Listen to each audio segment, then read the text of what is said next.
출판사 메일로 하루에 10편 이상의 원고가 들어옵니다. 분야가 다양하고 콘셉트도 다르지만 에세이 원고 비중이 높은 편입니다. 전문 작가가 아니어도 누구나 책을 내는 시대이고 쉽게 쓸 수 있는 글이 에세이여서 그런 것 같습니다. 에세이는 일종의 일기입니다. 에세이를 쓰려고 하면 너무 부담이 되니까 일기를 쓴다 생각하고 에세이를 썼다고 하는 분들이 많습니다. 출판사에 투고한 에세이 원고를 보면 그동안 꾸준히 써온 일기를 에세이로 묶은 것이 많습니다. 육아일기, 운동일기, 요가일기, 독서일기, 여행일기, 그림일기, 음악일기, 결혼일기, 이혼일기, 병상일기, 간병일기, 퇴사일기, 편의점 사장의 일기, 경비원의 일기, 대리기사의 일기, 목수일기, 플로리스트의 일기, 이처럼 다양한 주제의 일기를 바탕으로 에세이를 썼습니다. 이분들은 일기를 숙제처럼 여기지 않고 즐겁게 기록했다고 합니다. 남을 위해서가 아니라 자신을 위해서 썼기 때문입니다. 완전한 기록을 남겨야 한다는 부담감이 없으니까 스트레스를 받지도 않습니다. 글을 못 쓴다고 낙담하지도 않습니다. 그러니 편하게 꾸준히 쓸 수 있었다고 말합니다. 가끔 시간이 없어서 글을 못 쓴다는 분들의 얘기를 듣는데 시간이 없어도 밥은 챙겨 먹고 화장실도 가잖아요. 요즘엔 핸드폰에 얼마든지 메모를 할 수도 있고 쓰기 귀찮으면 녹음을 할 수도 있습니다. 시간이 날 때마다 SNS에 짧은 문장을 써서 올릴 수도 있습니다. 소설가 김현수는 시절 일기에서 이렇게 말합니다. 사전에서는 일기를 날마다 그날그날 겪은 일이나 생각, 느낌 따위를 적은 개인의 기록이라고 정의한다. 하지만 나라면 읽는 사람이 없는 개인의 글쓰기라고 말하겠다. 심지어는 자신조차 읽지 않는다고 생각하고 써야 일기가 된다. 일기를 쓰는 가장 중요한 목적은 쓰는 행위 그 자체에 있기 때문이다. 김현수 작가는 일기를 쓰는 가장 중요한 목적은 쓰는 행위 그 자체에 있다고 말합니다. 우리는 글을 쓸 때 재미있고 의미가 있고 가치가 있는 글을 써야 한다는 관념이 있습니다. 그래서 잘못 쓴 글을 누군가에게 보여줄 엄두를 내지 못하고 글쓰기를 포기합니다. 글을 못 써도 상관없습니다. 중요한 것은 글을 쓰는 행위입니다. 단순히 글을 쓰는 행위에 목적을 두면 글을 자주 쓰게 되고 자주 쓰면 많이 쓰고 결국에는 글을 잘 쓰게 됩니다. 저는 글쓰기를 어려워하는 분들에게 일기를 쓰라고 권합니다. 일기에 쓰고 싶은 것을 마음대로 써보라고 합니다. 중요한 건 김현수 작가가 말한 것처럼 쓰는 행위 그 자체이기 때문입니다. 우리는 하루하루 삶의 이야기를 써나가고 있는 작가입니다. 그 이야기들이 무슨 의미인지 말할 수 있는 사람은 오직 우리 자신뿐입니다. 무언가 꾸준히 쓰고 싶은데 글감이 없다고요? 자신의 하루하루 생활을 쓰시면 됩니다. 꾸준히 쓰는 습관이 생기면 자연스럽게 글감도 찾고 글쓰기를 할 수 있습니다. 에세이를 잘 쓰는 작가들과 얘기해보니 대부분 일기를 꾸준히 썼다고 합니다. 지극히 사소한 일도 글감으로 적어놓고 그 일을 구체적으로 썼다고 합니다. 또 어떤 작가는 일기를 쓰면서 담고 싶은 작가의 글을 필사하기도 했습니다. 또 어떤 작가는 하루하루의 감정을 일기로 쓰면서 왜 감정이 상하고 불쾌했는지, 왜 기쁘고 슬펐는지 그 마음 밑바닥을 살피며 스스로 자신과 대화를 나누었다고 합니다. 철학자 김영석 선생님은 백세 일기에서 40이 되면서부터 일기를 쓰셨다면서 왜 일기를 썼는지 말씀하십니다. 배움이 더 값있는 일을 가능케 하리라는 삶을 멈추고 싶지 않았다. 이런 일을 위해서는 내가 나 자신을 스스로 살피며 반성해 보아야 한다.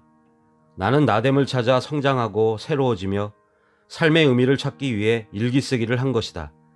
일기를 쓰는 것이 새로운 출발을 위한 하나의 과제가 되었다. 지난 2년간의 일기를 읽고 오늘의 일기를 쓰면 좀 더 새로운 내일을 기대하게 된다. 일기는 나를 사랑하는 하나의 방법이다. 김영석 선생님은 40세가 되면서 일기를 쓰기 시작하셨으니 좀 늦게 시작하신 것 같지만 횟수로 따지면 60년 넘게 일기를 써오셨습니다. 선생님은 배우고 온전한 삶을 살기 위해 성장하고 새로워지기 위해 일기를 쓰셨다고 말씀하십니다.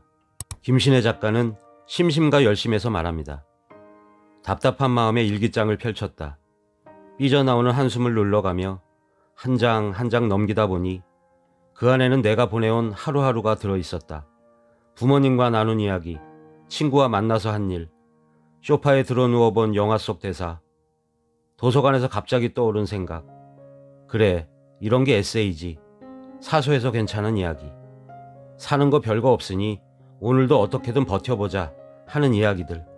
내 일기장에는 에세이의 초고가 잔뜩 들어 있었다. 저도 그동안 쓴 일기를 읽어보니 과거 어느 시간이 제 마음이 그대로 표현되어 있었습니다.